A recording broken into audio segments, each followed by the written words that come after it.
Popular jazz songs are like hen's teeth. They're super rare, no one really knows what to do with them, and once you find one, everyone argues about, oh, it's not a real hen's tooth, it's a human tooth, or it's borderline. I'm stretching the metaphor a bit, but the point is, jazz songs are really hard to turn into hits. But there's one jazz song I want to talk about that I think is the most unlikely song to have made it to a popular audience in history. And that song is the 5/4 banger, Take 5.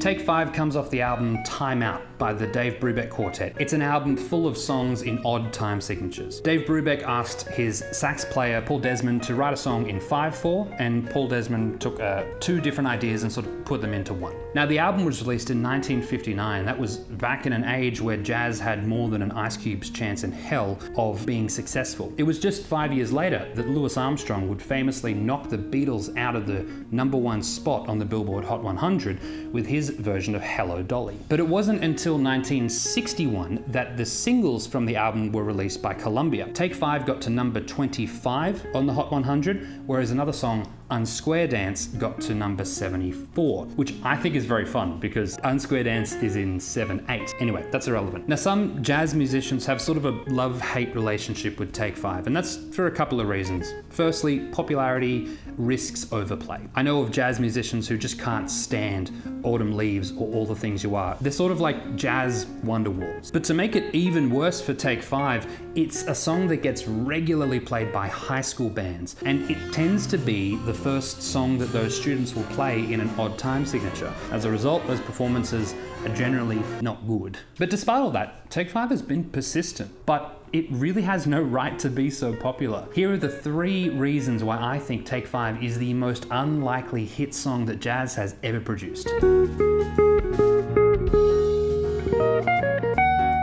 Firstly, Take 5 is a jazz song, and it's not even borderline jazz, it's jazz. Now, I'm defining a hit as a song that has made it onto the Billboard Hot 100. It's a little simplistic and it's very US-centric, but it's a good proxy for popular success. With those goalposts in mind, there've only been a handful of songs from the jazz genre that have made it, and most of those are kind of borderline jazz anyway. Consider Chameleon by Herbie Hancock and Birdland by Weather Report. They made it to 41 and 30. Now, both are great songs by great musicians on great albums, but both of them blur the boundaries between jazz and more popular genres. For Chameleon, funk, and for Birdland, pop. And then, of course, there have been tons of hits by jazz-adjacent acts. Just one example is Stevie Wonder, who's had 10 number ones in his career so far. One of those number ones was Sir Duke, which would probably stand up on most jazz gigs, but it also was written about Duke Ellington, the legendary jazz bandleader from New York City. So yeah, it's not common for a jazz pop, jazz funk, or even a jazzy pop song to make it onto the Billboard Hot 100. But for a straight-ahead, swinging jazz track to do it, it's really uncommon. Even Paul Desmond, the writer of the song, didn't think Take 5 was going to be a hit. He said he once considered trading all of the rights to the song for an electric shaver. Thankfully, he didn't do that because he did something much better with the rights to the song, but I'll leave that for the end.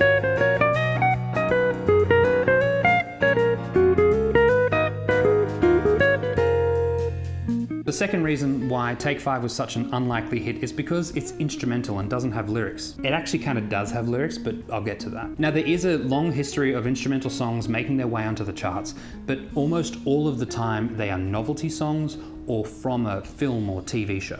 A couple of novelty instrumental hits include Popcorn, The Hustle, Miko's disco version of the Star Wars theme, as well as Hooked on Classics by the Royal Philharmonic, which is garbage. A couple of instrumental hits from films have been The Good, the Bad and the Ugly, the theme from SWAT, the actual Star Wars theme, and of course Chariots of Fire by Vangelis. Now, you might be saying, but Tim, wait a sec, Take 5 does have lyrics, and you'd be right. A little known fact about Take 5 is that it does indeed have words. They were written in 1961 when Dave Brubeck did a version of the song with Carmen McRae. There's a bunch of stuff online about Don Partridge writing the lyrics for Take 5, which is completely untrue. The lyrics were written by Dave Brubeck and his wife Iola. If you want to check out a dope version of Take 5 with lyrics, check out Al Jarreau's version from Look to the Rainbow. I'll leave a link in the description. It's awesome. So while there were vocal versions of Take 5 around, it was the instrumental version that made it to the charts, which is weird.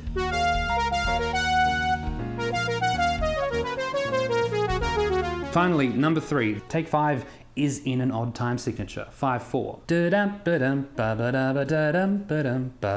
Most songs in the Western canon are in either 4/4 or 3/4 time. They feel right to us, mostly for cultural reasons, and anything else is in what's called an odd time signature, and they feel a bit weird. The classic example of an odd time signature song is Money by Pink Floyd. Bum bum ba-dum bum bum bum bum bum bum ba-dum bum bum bum bum bum. Songs in odd time signatures don't make great hits, and it's really unlikely for a song that isn't in 4/4 to get onto the Billboard Hot 100. I couldn't find good data on this. I tried matching Spotify's time signature data to historical chart records, but the Spotify data is kind of rubbish, so it didn't work out. There is one close call though, which is kind of interesting. In 1996, the drummer and bass player from U2, Adam Clayton and Larry Mullins, recorded a version of the Mission Impossible theme for the Tom Cruise reboot. Now, the Mission Impossible theme is famously in 5/4. Dun, dun, dun, dun, dun, dun, dun, dun. But most of the version that Larry and Adam did in 1996 was in 4/4, so it doesn't really count.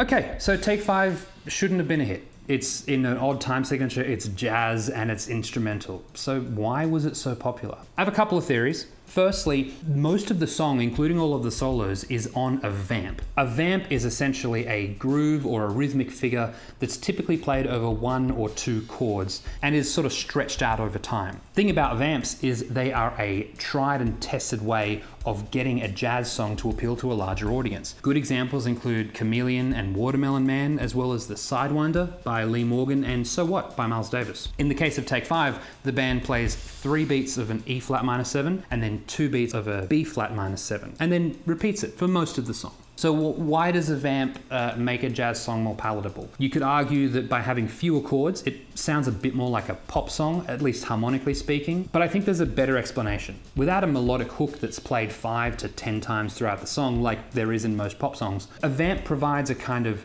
rhythmic hook, something repetitive that listeners can latch onto fairly quickly. But of course, a singable hook is not a bad thing, and Take 5 has one. The bridge of Take 5 is easy to sing even if you don't have lyrics. Hit jazz songs like Weather Report's Birdland or even Spain by Chick Corea and Return to Forever both have really strong melodic melodies that people can grab onto. And the most interesting part of Take 5's success, I think, is actually the fact that it's in an odd time signature. Yeah, I know I said that that's why it shouldn't have been a hit, but especially over the long term, that absolutely contributed to its success. All of the songs off Time Out were in odd time signatures. That gives them a certain feel and a certain vibe, and that vibe was perfect for cinema. Blue Rondo a la Turk, Unsquare Dance, and Take 5, between them, have appeared on dozens of film soundtracks. They're cool, groovy tunes, but they have something a little unsettling. And that's exactly the sort of thing that you want a film soundtrack to do, is to create an emotion. The fact is, it doesn't really matter whether or not Take 5 was an unlikely hit or it was always destined to be a pop favorite. It's an awesome tune, and it has a very well-deserved place in the history of both pop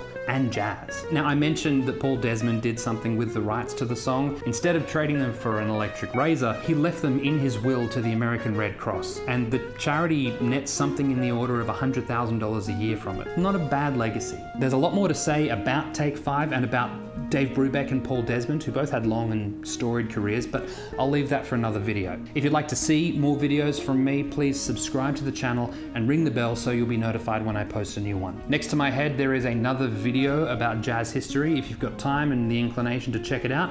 If not, I'll see you next time, and thank you for watching.